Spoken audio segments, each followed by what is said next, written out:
আল্লাহুম্মা সাল্লি আলা এটা হইল আল্লাহুম্মা আমাদের এখান থেকে নেই। আমরা দেশের নবীকে কিভাবে ডাক দিতে হবে এটা মিশাতে নাই, জানিও না। এই জন্য এত মনে করে খুব ভালো করে ডাক দিতেছি, ইয়া রাসূলুল্লাহ, হে আল্লাহর রাসূল। রাসূল যদি হয় কি হয়েছে আর কিছু কয় না, এ কতক্ষণ হলো হলে কয় ইয়া রাসূলুল্লাহ, দেখা খুব আসে গেল রসুল। তো রসুল যদি কয় কি হয়েছে কও, আমাদের এখান থেকে না। যদি কয় শুনে না, তো তুই হজরতা কে লেগে কইলে হে আল্লাহ রসুল, শুনি না তো আল্লাহ রসুল কইলে কেন, বেহুদা কথা। আর যদি কয় শুনে, তো তুই যে কইলে হে রসুল, বাকিটি কিছু কস না, এটা রসুলের সাথে আদব হইল না বেয়াদব হইল? আমার যদি ডাক দেন হুজুর কেউ আর কিছু কয় না, এ হুজুর কি হয়েছে আর কিছু কয় না, এ হুজুর আমি কোনো পর্দা ধরে দেবো, ডাক দেন কিছু কথা কিছু কয় বুঝা যায় এসকে করলে হইতে জায়গা কিছু করো না, কিছু কয় না। রসুল যদি কয় কে লেগে দেখো, এরকম জব নাই। এই জন্য ডাক দেওয়া আমার কোন জায়গায় ডাক দেওয়ার আগে সালাম দে হরে নজর এখন থেকে না, ইয়া নবী শুদ্ধ তো হই না, এরপরে ইয়া নবী সালাম আলাইকা, এটা তো কোনো আর হইল না, ইয়া নবী সালাম আলাইকা, এটা কি হইল নজর এখন থেকে না। যদি হইতো ইয়া নবী সালামুন আলাইকা, ইয়া নবী সালামুন আলাইকা, ইয়া নবী সালাম আলাইকা, এটা তো না বাংলা না আরবি। নজর এখন ঠিক না।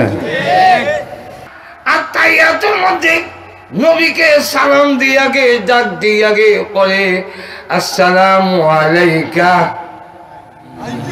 ইয়া আল্লাহ ঘুমাই আছেন, আমি কই কথা বলি জোরে একটু হা না কর আসেনি রকম। আসসালামু আলাইকা আইয়ুহান নবী, আর আমরা মিলা শরীফ ইয়া নবী সালাম আলাইকা।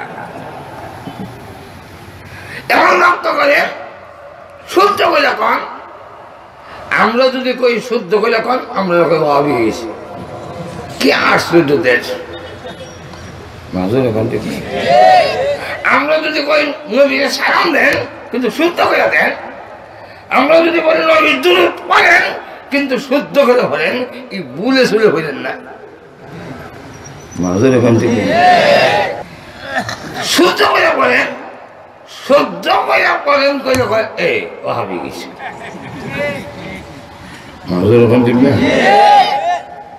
ফতোয়া রাহিমিয়ার মধ্যে আনছেন, এক আল্লাহর ওলির পাশে দিয়ে একবার যায়, শুনে কবরের ভিতর থেকে আওয়াজ হইতেছে ইয়াসিন ওয়াল কুরআনিল হাকীম।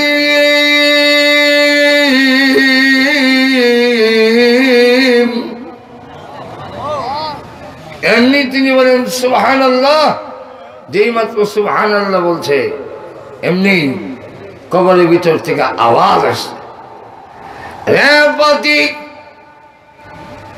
একবার দুইবার নয় ৫,০০০ বার আমি কোরআন খতম করেছি, তুই আমার ৫,০০০ বার খতম নিয়ে যান, তোর সুবহানাল্লাহর সওয়াব আমারে দিয়া যা।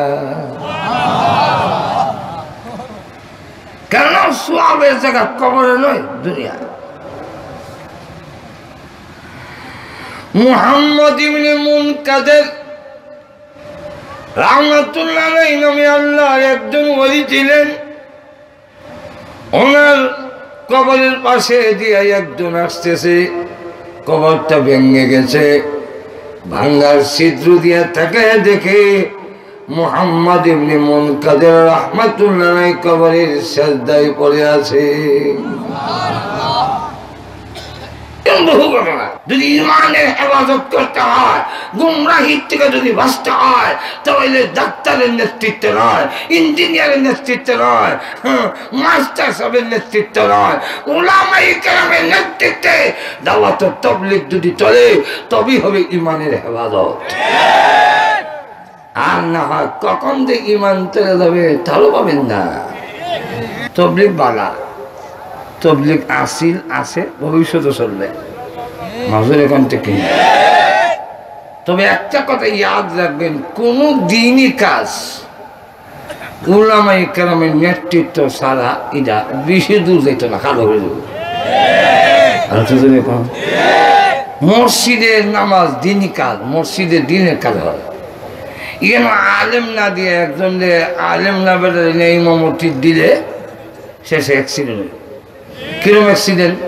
বেড়ে নামাজের পরে সেজদা দিছে, মুসল্লিরা জিগায় কেন সেজদা দিলেন, কোন ভুল তো বাহ্যিক দেখলাম না, এখন বাতাস গেছে। আচ্ছা বাতাস গেলে সেজদা দিলে নামাজ ঠিক হোক?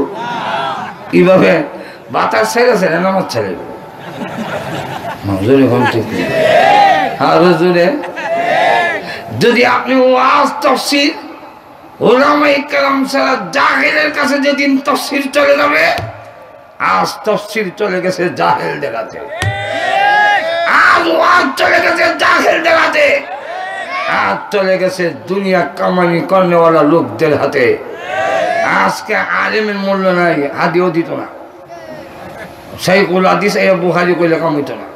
আর 3-4টা গান কইলে তখন দেখা যাইব যে মাশাআল্লাহ হাদিয়া 50,000। আরো জোরে, তাহলে ওয়াজ তাফসীর যতদিন পর্যন্ত উলামায়ে কেরামের নেতৃত্বে না চলবে, এখান থেকে হেদায়েত হবে না, গোমরাহিয়ত তৈরি হবে। আর তো এখন দাওয়াত ও তাবলীগ একটা দ্বীনি কাজ নাকি? এটা কার নেতৃত্বে চলছে? এটা চালু করছে কেনা? চালু করছে ওলামারা। যারা আমাদের দেশের তাবলীগে গিয়ে কিছু শিখছে, এটা তো মোল্লার কাছ থেকে শিখছে। মাজুর এখন থেকে যে তুমি মোল্লা ছাড়া চলবা কেমনে? শুধু এতটুক কয়, মোল্লা আমরা সাথেও আল্লাহ কুরআনে বলছেন তোমরা আল্লাহওয়ালা আলেমের সাথে থাকবা, আলেমের সাথে থাকবা। আর এরা হয় মোল্লা আমরা সাথেও, ঘুমাই গেছে, আমরা সাথেও, এরা সাথেও আছে, ও আছে, আমরা সাথেও। আরে এটা তো জামান বাগির সাথেও, রাজার বাগির সাথেও, মাইল বন্দরের সাথেও, কারিয়া মুরিদ্দির সাথেও,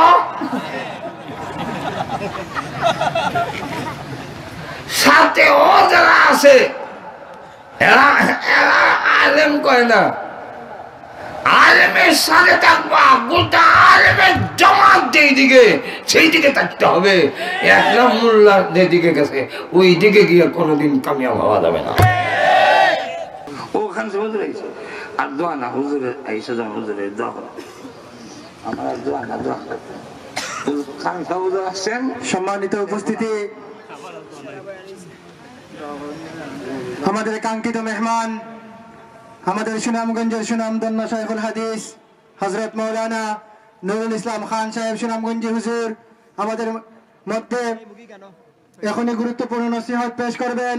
আমাদের কাঙ্ক্ষিত মেহমান সুদূর উত্তরবঙ্গ থেকে আগত হযরত মাওলানা আব্দুল বাসিত খান সাহেব হুজুর রেস্টে আছেন। ইনশাআল্লাহ যথাসময়ে হুজুরের বয়ান হবে।